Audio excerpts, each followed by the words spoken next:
He touched the lives of thousands, and while not every one of them could make it, more than 800 people crowded into a Northwest Side church to remember the life of Karl Mason.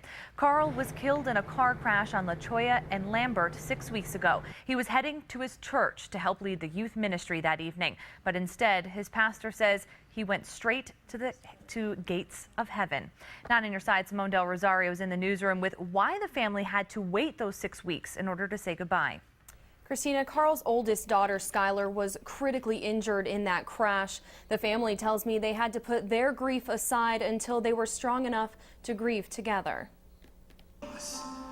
Karl Mason's memorial service was less about grieving and more about laughter. When I sat down with Karl's wife, Mita, this week, this is what she told me. Well, every day I think, what would Karl do now? What would he want for us as a family? He wouldn't want us to wallow. So instead, they celebrate all things Karl. A marching band, a Boy Scout troop, and worship.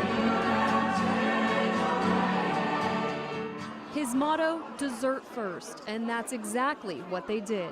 We're going to have his favorite, root beer floats and chocolate desserts. Karl would not want it any other way.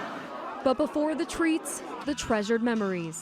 The stories mothers tell their daughters that set an example for what love should be. My mom was taken aback and thought to herself, if this is how he cares for his dog, imagine how he's going to care for our family.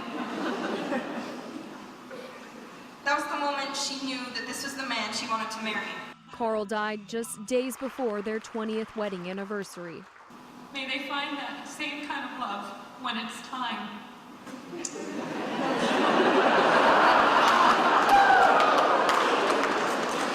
See, I know they got a good look at what a love like that's supposed to look like. As did the thousands who knew and loved Karl. He was a cycling enthusiast, a Star Trek nerd, an electrical engineer, and an example for many on how life should be lived. In the newsroom, Simone Del Rosario, KGUN-9 on your side.